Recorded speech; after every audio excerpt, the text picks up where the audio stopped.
These are your instructions for creating the shim. We started out by doing the hand drawing of it, and this is the second drawing that we'll be doing. And then after this, we'll be doing the inventor model of it. So actually, I'm going to go ahead and start up Inventor now.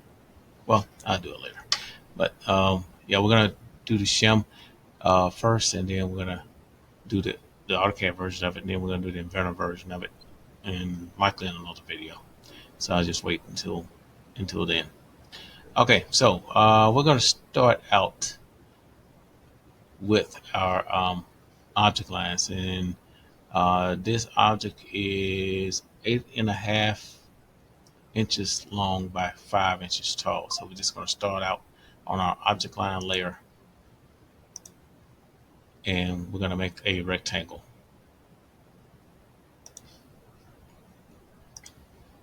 And we're going to type in the 8.50, and we're going to do the tab key, and then we're going to do the 5. Now, if this does not work for you, what you need to do is your dynamic toolbar may not be on. So you'll have to actually turn it on. So you have to go here at the bottom with the 3 lines and go up to dynamic input. And once you do that, then you'll get this little button here. And if it's not blue, go ahead and click on it. So then that way, when you're creating this, the numbers follow your cursor.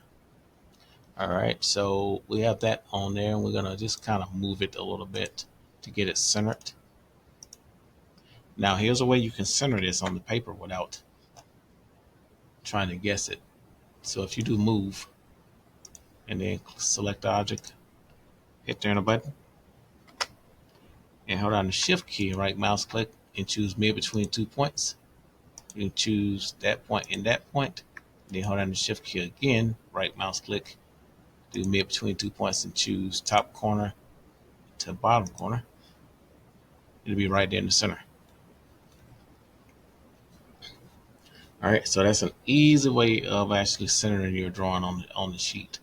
But we're gonna nudge this up just a little bit in the end if we don't have room.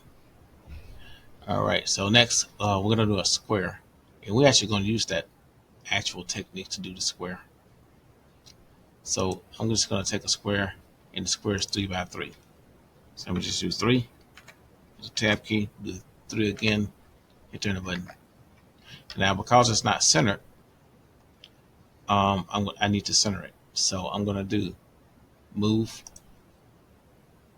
I'm gonna select the object, hit the enter button, hold down the shift key, right mouse click, choose mid between 2 points. And that's gonna put me in the smack middle center of that square, and I'm gonna put it, hold down the shift key, right mouse click, mid between 2 points, and I'm gonna choose this corner, and it's gonna put it right in the middle. All right, so next we have our 2 little rectangles that's on the side. So I'm just gonna do them off to the side.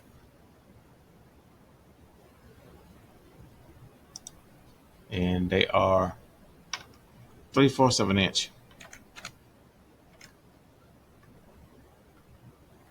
by 2 inches tall.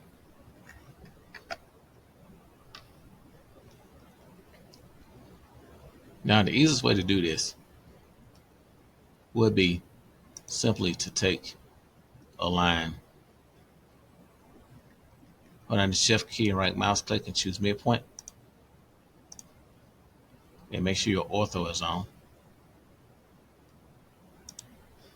and draw a line 1 inch this way, and then do the same thing on, well, in fact, don't do the same thing on the other side. I'm gonna show you how to mirror it. All right, so we're gonna move this, and we're gonna move it from midpoint, hold down the shift key, right mouse click, to the tip of this, right there. And then we can get rid of this line. All right, so our next step is we're going to mirror it over to the other side. So we're going to choose mirror. We're going to select the object. We're going to hit the enter button.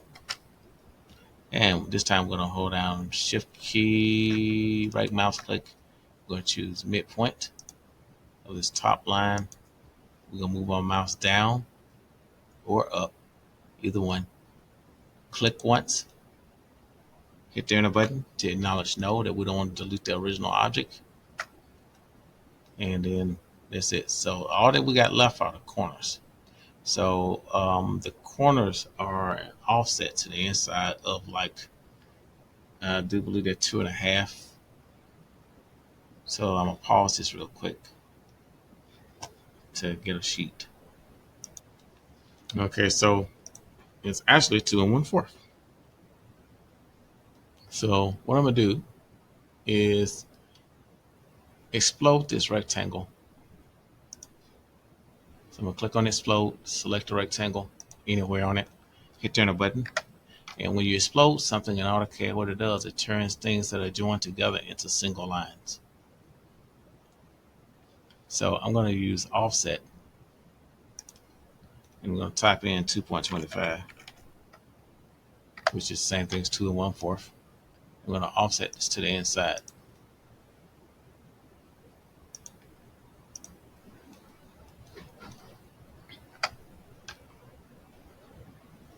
All right, so now, just so I know the one that's going to go the right direction, I'm going to rotate this 60 degrees because it's at 90 right now. It needs to be 30. So I'm going to use rotate. I'm going to select this. I'm going to hit the enter button. And I'm going to choose this base point here.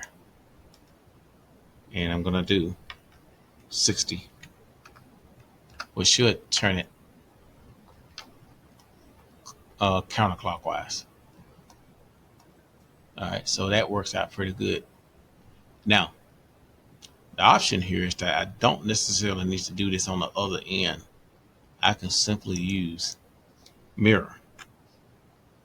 And I'm not only going to mirror it to this opposite side, I'm also going to mirror it down to the bottom. And then I'm going to use fillet and just chop off all the edges that I don't need. So I'm going to go ahead and use mirror. I'm going to select this object. I'm going to hit the enter button. For my base point, I'm going to hold down the shift key, right mouse click, and I'm going to choose midpoint. Then I'm going to move my mouse down, making sure my ortho is on.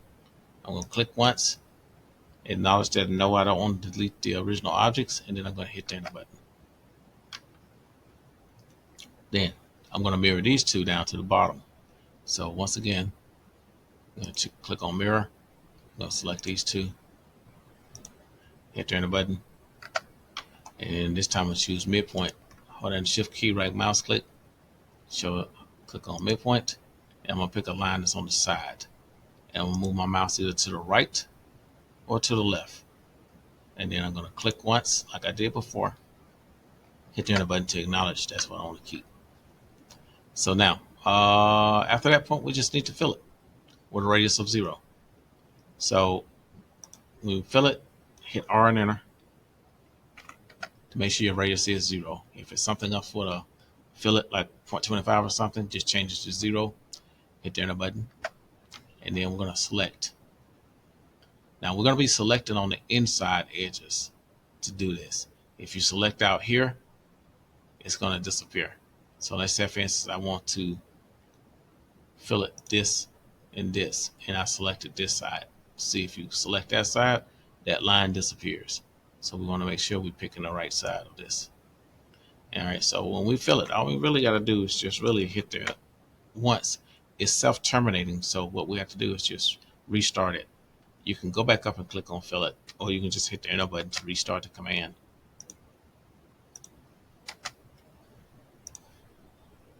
And then you just come around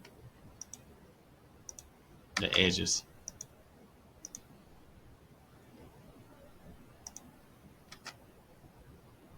And chop off all the pieces that you don't need.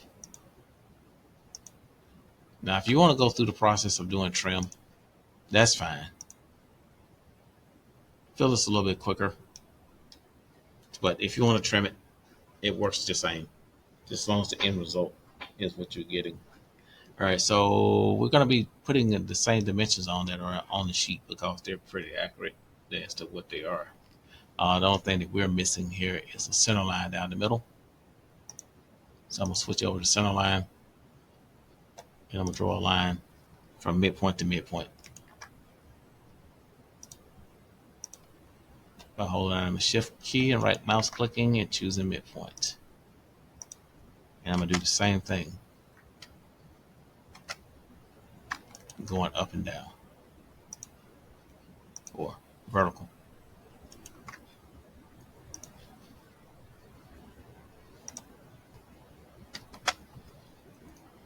All right, so I'm going to readjust my title block here because looking at the dimensions, I'm not going to have enough room to put all of them. So I may, if I get rid of these three. So we'll see how that goes. And then we'll still just kind of move the title block down just a wee bit.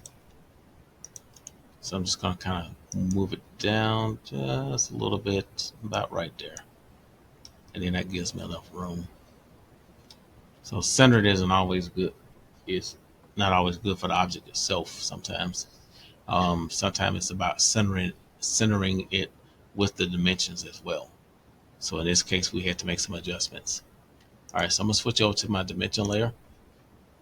And I'm gonna, most of these dimensions, in fact, all of these dimensions are linear.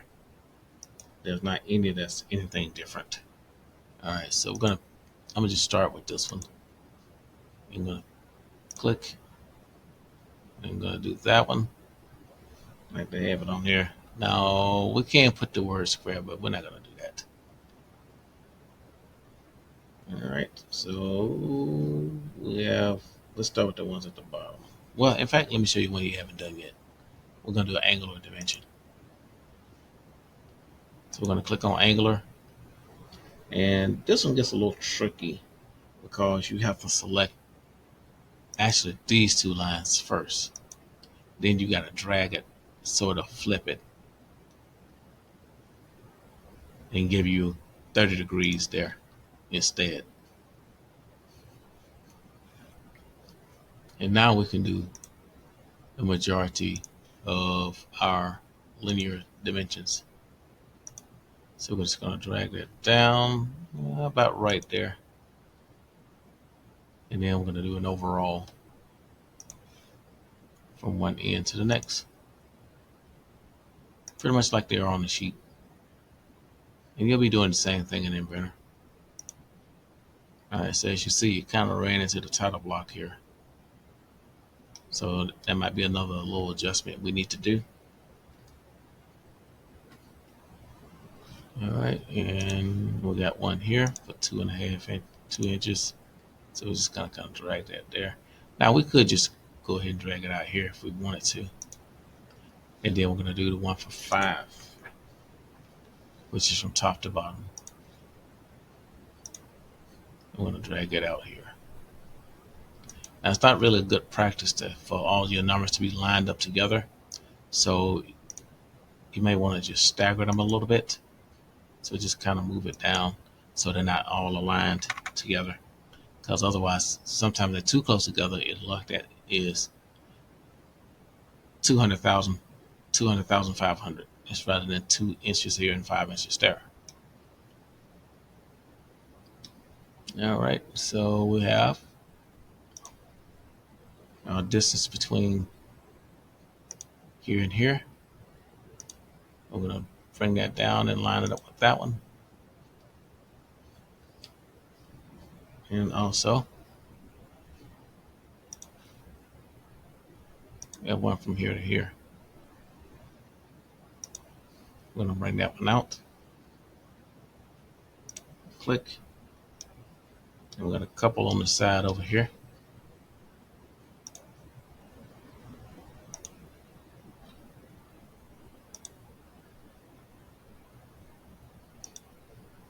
So they're not going to say exactly what they do on the paper. So these are decimal units and not fractional. So we could set it to do fractional, but it takes up a little bit more room on the paper to do so. So I'm going to do this one. This is that 4 1/4 that we did before. And then we're going to do the final one, which is between here and here, which should be, yep, I went to the wrong place. Between here and here, 1.50. All right, so I'm kind of looking around and looks like I got everything.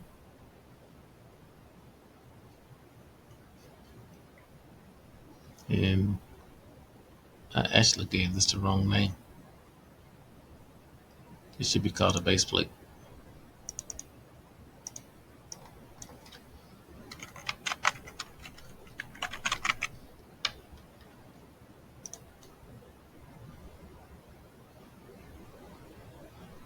All right, so now,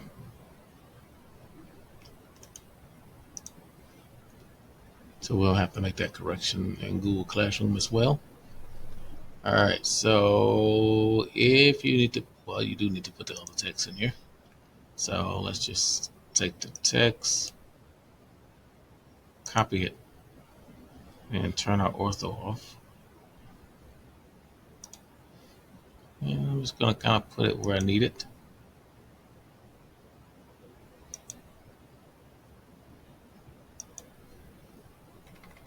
And just simply got to double click on it.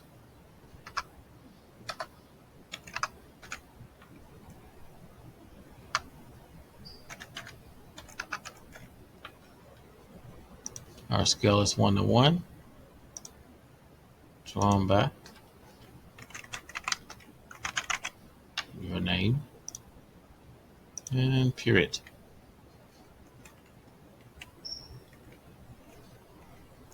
So in your case, it'd be either first or third.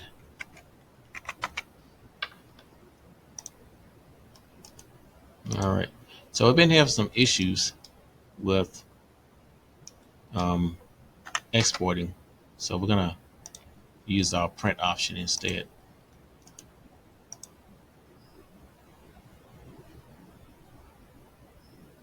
So we'll just kind of move that down. Oh, kind of jumped off somewhere. All right, this is why I usually never get too close to an object when I'm moving it around.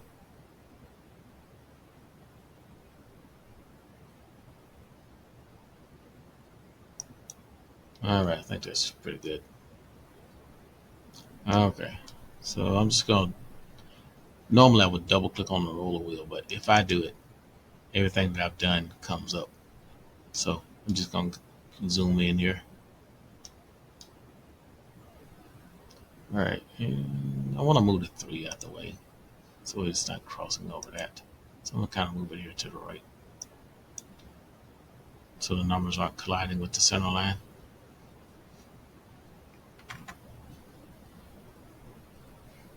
All right, so now we're going to print it to PDF. So we're going to go to File. We'll go down to Print. And then I'm going to choose Microsoft PDF. Then I'm going to choose Tabloid for the paper size. And then I'm going to change this to Window. So the steps are pretty much almost the same as exporting it, just a different way of doing it.